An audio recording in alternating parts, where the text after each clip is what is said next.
Women Taking the Lead, episode 99. By getting up every day, by doing the hustle, getting yourself out of bed, getting up again and again, even though yesterday you had 10 clients counsel, just be dedicated and base your worth on that dedication is, for me, an essential part of my success story. Hello, my name is Jody Flynn and welcome to Women Taking the Lead, where we are all about creating blasts of inspiration to help you overcome self-doubt so you can lead with confidence, integrity, and a sense of humor. Head over to womentakingthelead.com to get the solutions to your top 5 leadership challenges. Now, your future awaits, so let's get started. Welcome to Women Taking the Lead. I'm excited to be bringing you the male perspective today. This podcast isn't just about women helping women. It's my philosophy that it's going to take both genders working together to see more women stepping up as leaders. We can gain a lot of insights from men, so I interview men who work with women around their leadership development. And as our guest today, we have Carl Brooks, who helps coaches get clear, get visible, and get clients through heart-centered entrepreneurship so that they enjoy freedom and wealth. Carl believes that clarity is crucial to business success. His mission is to help coaches build a solid business that fully reflects their vision, skill set, and strengths to attract the right customers. Carl has more than 20 years experience in marketing and communication in the UK and the Netherlands, working for major companies like Air France and British Telecom. He is also a certified life coach and motivational speaker. So Carl, thank you so much for coming on the show today, and tell us a little bit more about you so everyone has a good sense of who they're listening to right now. Sure. Well, thank you so much, Jody. It's a pleasure to be here today and with your folks, with your tribe. I really appreciate it. Yeah, I'm Carl Brooks, was born in Exeter in the United Kingdom. It's an old Roman town on the south coast. It's actually a very beautiful place next to the beach and some beautiful nature reserves. And I'm the son of a football manager and son of a housewife mother. And when I was 21, after I graduated, I went to work for a French bank for a year, just working away from England onto the continent, and made my way up into the Netherlands in 1992. So I've been here now for the most part of my adult life, and I love it here. It's a very beautiful country.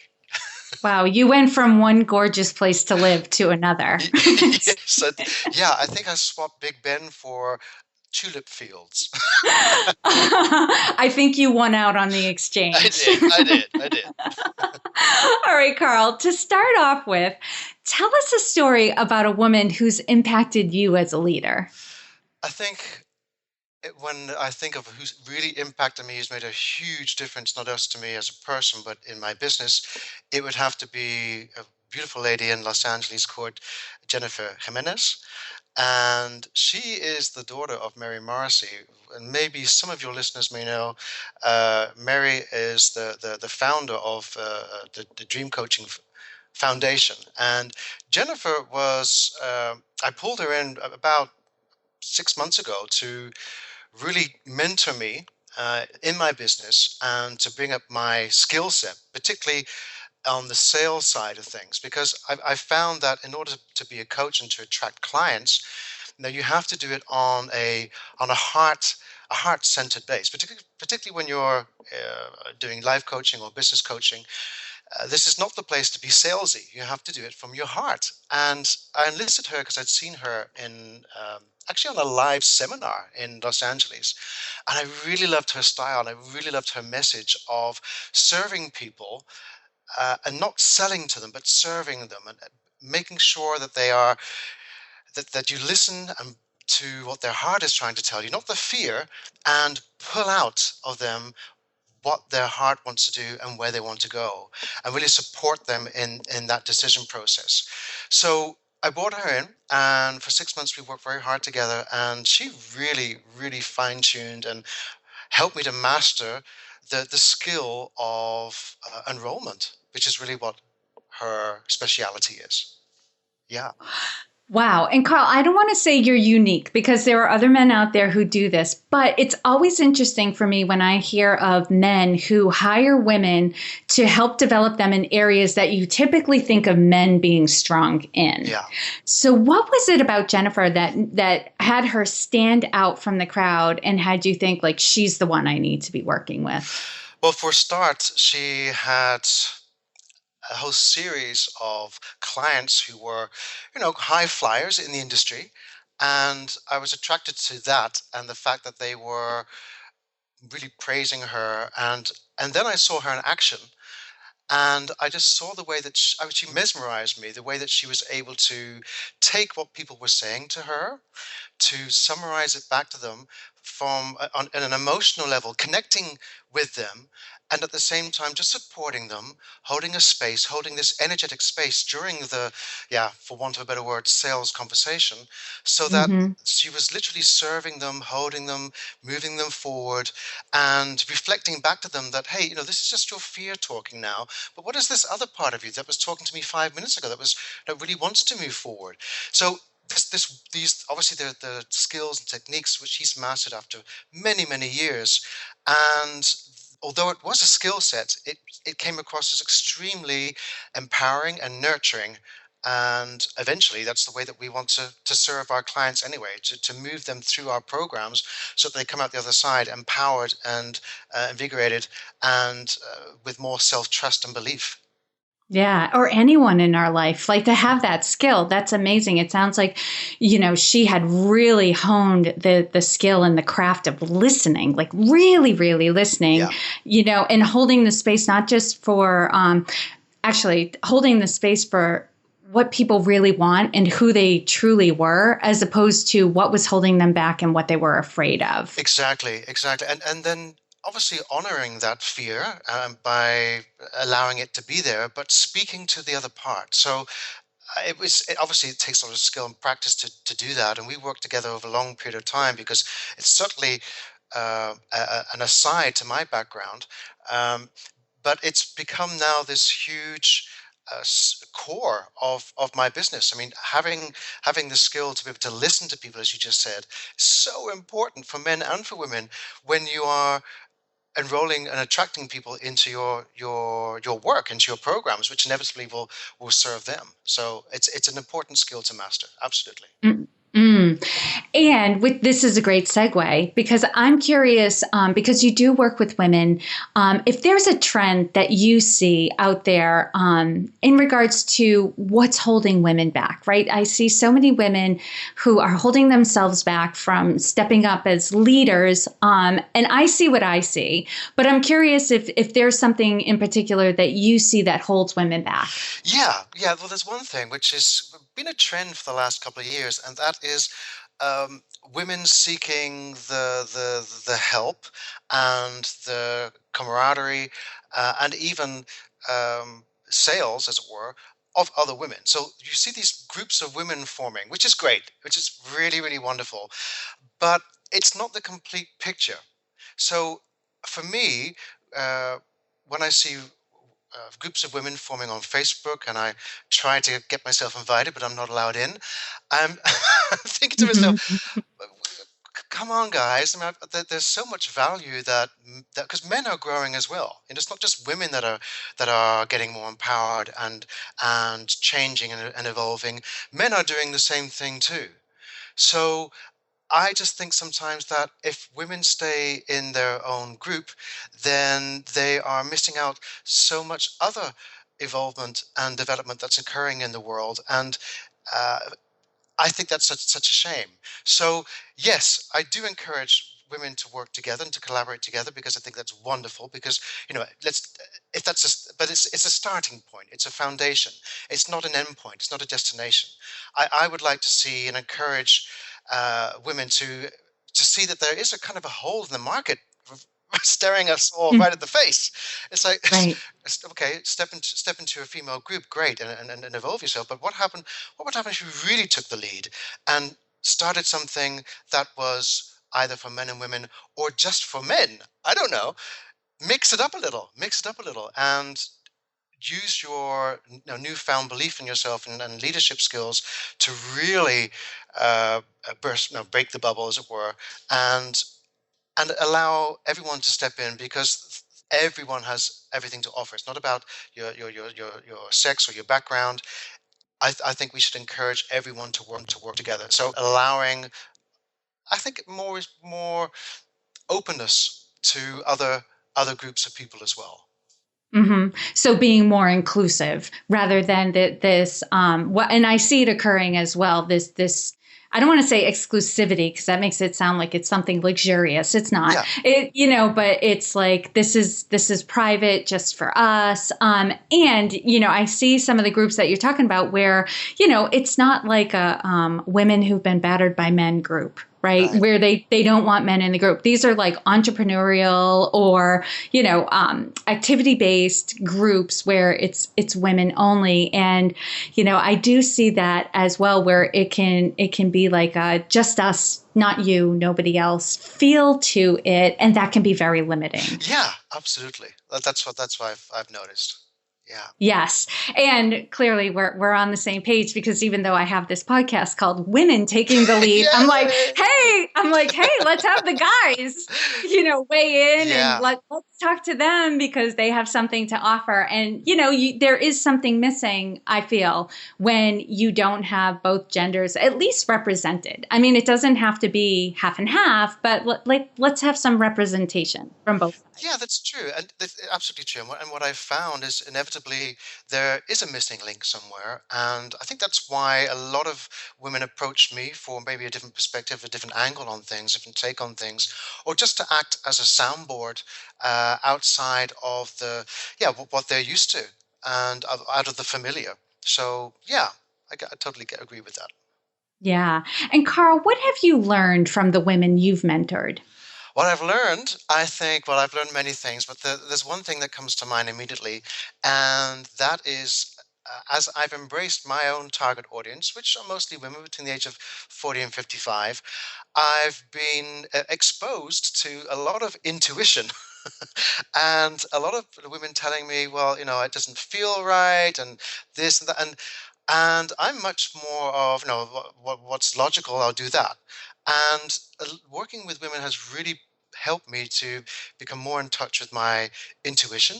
I certainly now, when I'm starting a new project or I'm working with people, I certainly start to listen a little bit more to my intuition. And I found that more recently, I've started to make a few decisions based on this feel good or feel not good factor.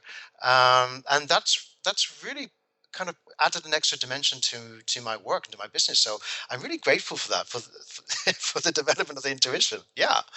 Yeah, it's more of a holistic approach where you still use the logic side of you, but you're also taking into account like emotions and how you're feeling about things, and just things that you're sensing in the environment and picking up on gives you a little more information to ultimately make a final decision. Yeah, and I think it's absolutely to make that final decision is really important to get inspiration from multiple sources, and be receptive to this type of frequency or resonance, so that at least I'm able to make a more informed decision than just based on experience alone, which doesn't always help entrepreneurs to take risks. So we have to really look a lot broader than just what's on a spreadsheet before we make a decision. Mm-hmm. And I think, the whole concept of intuition is coming into its day, because I remember when I went through my coach certification training, and this was, six years ago, Sure. just about 6 years ago. And one of my instructors was talking about intuition. And I was like, yeah, I'm in the world of corporate, business. And, although I get intuition and I'd love to dive more into it, and I did, I'm like, how do I translate this? How do I bring this back? And she said, people are more hungry for it than you know. Yeah. And she was right. I did change some of the language, right? So I could have an open conversation with somebody about it without saying, your intuitive feelings. Yeah. It would be like, well, what does your gut instinct tell you? And I think that, men tend to be okay with that term. What does your gut tell you? What's your gut feeling on this? Whereas women would be like, what does your heart tell you? you. That's right. It's all the same Yeah. stuff, right? Right? It's just the internal feeling we have. But I just got better at translating it for people. And then they would have open conversations about it and then would be eagerly asking for more. And it just got to the point where I would be like, okay, this is going to sound woo-woo, but I'm just going to say it the way I'm thinking it. Oh, yeah. And put it out there. And we would end up having these like amazing conversations. And I found that because we could call it what it was and get right to the point, they actually learned to utilize their intuition much better. And we could talk about it in a coaching session. Yeah. And that just like we were talking about, just gave them a whole other layer of information that they could use to make their final decision. Yeah. Yeah, that's so true. And I think that's really great that you're able to add this extra layer to people's skill set. And the other thing that I've also found is what I find helping in my coaching is when I say, well, what does this situation ask from you? What does it ask from you? And that puts people on a different kind of track in terms of the getting away from logic and to, okay, it asks me to perhaps believe more in myself, or their perception of what they have to do is then widened and they have a little bit more room to make a decision. Yeah. Mm-hmm. I love those questions that make people like just pause. Yeah, Like, I know. they have to process. All right. And Carl, what changes do you see that are necessary for more women to step up as leaders? I think not to be afraid to get in front of a camera, to put themselves out there. This whole getting visible thing is amazing because it's probably one of the main things that I help my clients with is getting visible. And I'm not talking about the picture postcards that everyone puts on Facebook. Oh, look at me, I'm so happy, and here I am on holiday. No, I'm talking about now taking a stand for something, because a lot of women, they do take a stand for things. They do believe in things, and yet that you don't always have to put on a happy face to step into that and own that. Um, Sometimes just a 30-second video on a subject that is very dear to you, and maybe appeal to someone to, or your audience to do something about it, is so impactful. And I think that leadership and impact go hand in hand. So I see a lot of what I see is a lot of women who kind of stay in the same kind of theme in terms of having these glossy photos and just posting things which are kind of on the surface. But I think a lot of women would benefit from actually standing in what they truly believe in, and taking a stand for that and coming out with that, whether it's some kind of movement or a revolution that they want, or just something small that they'd like to see changed in the world, or a charity that would be benefited by something.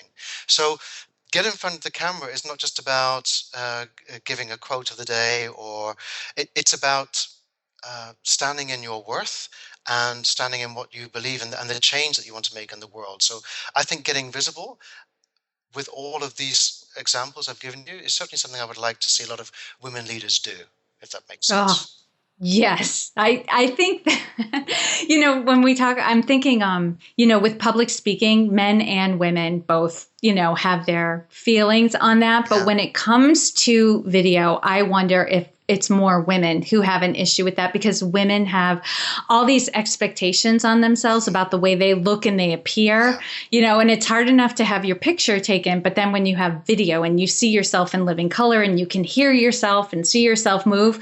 I remember when I was in a group coaching program around my business, and this was years ago. And my coach, in one segment was like, all right, we're going to do video. So you all have to take your phones and create a 1-minute video and bonus points for posting it on Facebook. And I remember sitting on, because this was like a webcast. I remember like being muted and just sitting there thinking, no, no, no, no, no, no, no, no, no, no, no, no, because it was horrifying, horrifying the thought of doing that. Now I've overcome that. I've done a lot of video, probably not as much as I should be, Yeah. but now we're moving into a whole new arena, which is live stream Yeah. with Periscope and Facebook live stream Yeah. being very popular right now. So there is this opportunity and a need for people to, do more video because people connect. They do, and people also see beyond the facade. I mean, really, people don't care what you're wearing.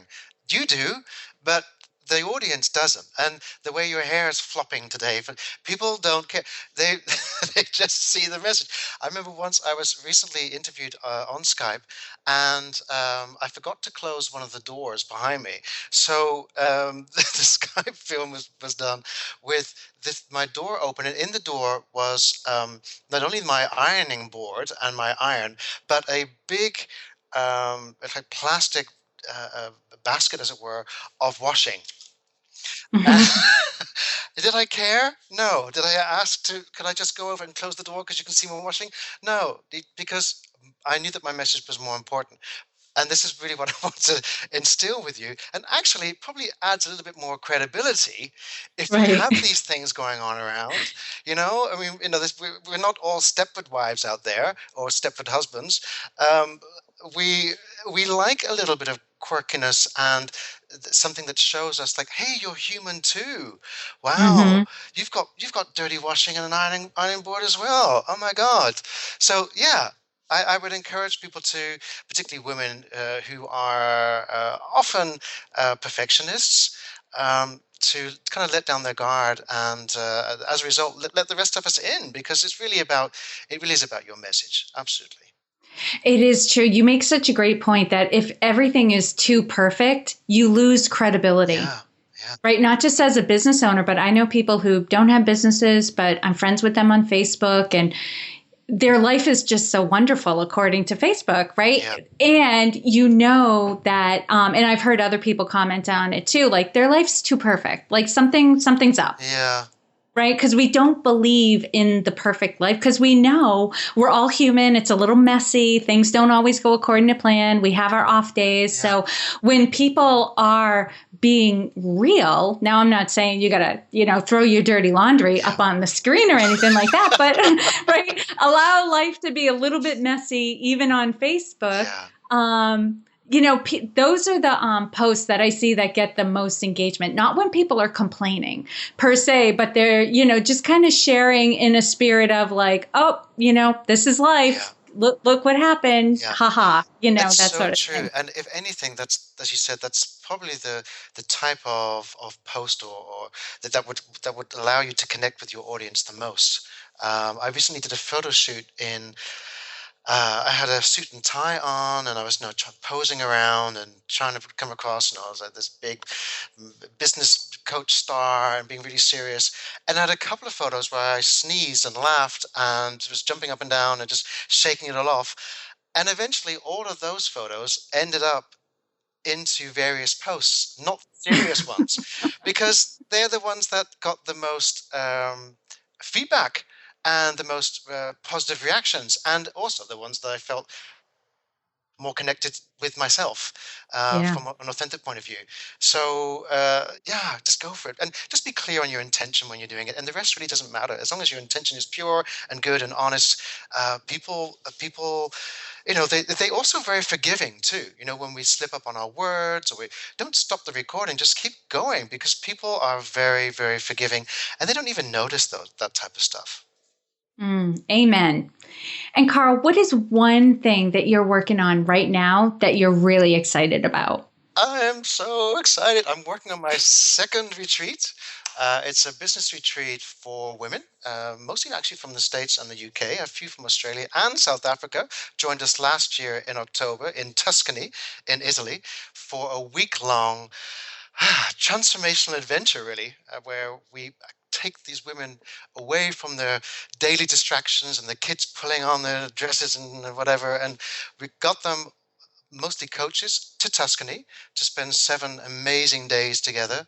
And we looked at the business clarity, getting their vision clear. What is the business they want to create and why?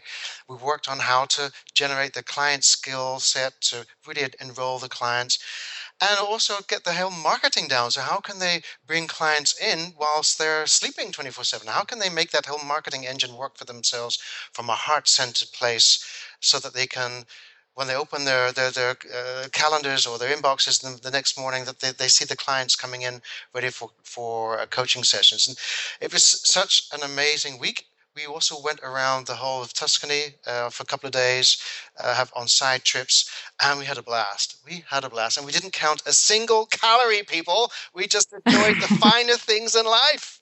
We gave ourselves permission to do that, and it was just fantastic. So I'm organizing it again. I'm really excited. We have this exclusive retreat right in the middle of Tuscany. It's called Campiglione, and I'm working on that now. And if people want to find out about it, they can go to eatpraylearn.com, eatpraylearn.com, find all information and also lots of testimonials from the people that were there. So you don't just have to hear me talking about it, but you can hear from their mouths what they thought of it and how it's helped them to move on. So yes, I'm excited. Yes. And if you're a coach, you are going to want to go check this out because I saw the site and there are some beautiful pictures. And, my philosophy is that if you can go and work on your business and take a vacation all at the same time, amen, do it. Hallelujah. Hallelujah. Yeah, I'm going to take good care of you. Nice. And Carl, share with us a success quote or a mantra and why it has meaning for you. Yeah. So I have a number of these, and it's very difficult then just to hone it down to one, but there is one that comes to mind that I find that helps me on a regular basis to stay out of overwhelm. And I think this might be interesting for your audience as well. It's a beautiful quote from Elizabeth Gilbert, of all people, from her new book, Magic. And this quote, it was tucked away halfway down a page. It just jumped out at me. It says, base your worth not on your failure or successes, but on your dedication to your path. And I find that so beautiful because there are days where, maybe I didn't have a good day. Maybe I didn't get the number of clients coming in. Maybe I wasn't able to serve people the way that I wanted to. Maybe something would have happened. And it's very easy to fall into, that must mean that I'm not good, or I didn't do well, or, oh, God. So I just love this sentence of basing your worth not on your failure or successes, but on the dedication to your path. So by getting up every day, by doing the hustle, getting yourself out of bed, getting up again and again, even though yesterday you had 10 clients counsel, just be dedicated and base your worth on that dedication is, for me, an essential part of my success story and how I empower other coaches and my clients to do exactly the same.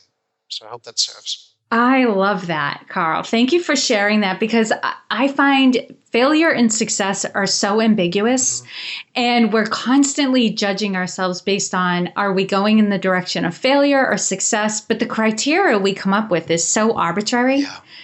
And is usually based on what other people want or what we think we should want. But your path is so personal. Yes, it is. It is. And whether or not you're moving in that direction. And I love that, your dedication to your path. Yeah, I've even put the word dedication to my path on my vision board, and that's at the top. And that really keeps me kind of in check and on track and keeps me in balance. So, I really encourage people to honor their dedication. And I find for myself when I have a long to-do list of tasks, right? I got to write a blog. I've got to do this. I got to create some pictures. I have to plan and prepare and, presentation and a PowerPoint and a workbook, blah, blah, blah, blah, blah, right? It all feels yuck, just like work I have to do. But when I think about, well, what am I trying to cause here? And what is my mission? Yeah. Then the work is just a part of it. Yeah. And I find I have more freedom and more enjoyment around it doesn't feel like work anymore. No, that's so true. That's so true. And inevitably you are things are going to work out differently than you expected, but that's just part of the game. That's just part of the game, and it really is about um, keep going, picking yourself up, and like you said, these long to-do lists that we all have.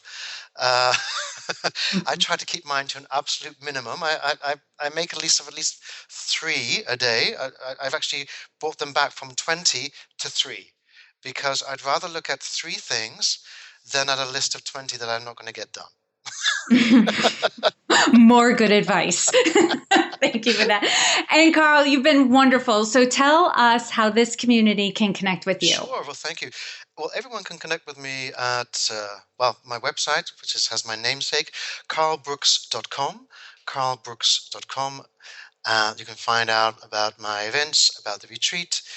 You can find about my coaching, and just generally check out my blog, what I write about, and hit the contact button if you want to reach out to me and we can connect. It'd be great.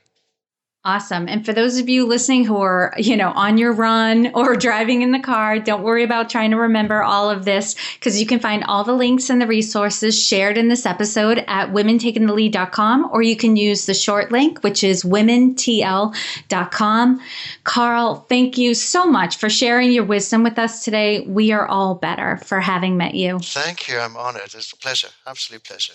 Thank you for joining me on Women Taking the Lead. Were you inspired to take some action today, but maybe don't know where to start? Or maybe you have so many great ideas you can't decide where to focus your attention. Don't let stress or overwhelm stop you from having the career, the business, or the life you want to live. Head over to womentakingthelead.com/coaching or use the short link womentl.com/coaching to sign up for a consultation with me. And to strengthen you on your leadership journey, I'd like to send you off with a quote from Marianne Williamson, so here goes. Our deepest fear is not that we are inadequate. Our deepest fear is that we are powerful beyond measure. It is our light, not our darkness, that most frightens us. We ask ourselves, who am I to be brilliant, gorgeous, talented, fabulous? Actually, who are you not to be? You are a child of God.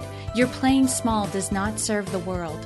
There is nothing enlightened about shrinking so that other people won't feel insecure around you. We are all meant to shine as children do. We were born to make manifest the glory of God that is within us. It's not just in some of us, it's in everyone. And as we let our own light shine, we unconsciously give other people permission to do the same. As we are liberated from our own fear, our presence automatically liberates others. Again, thank you for joining me, and here's to your success.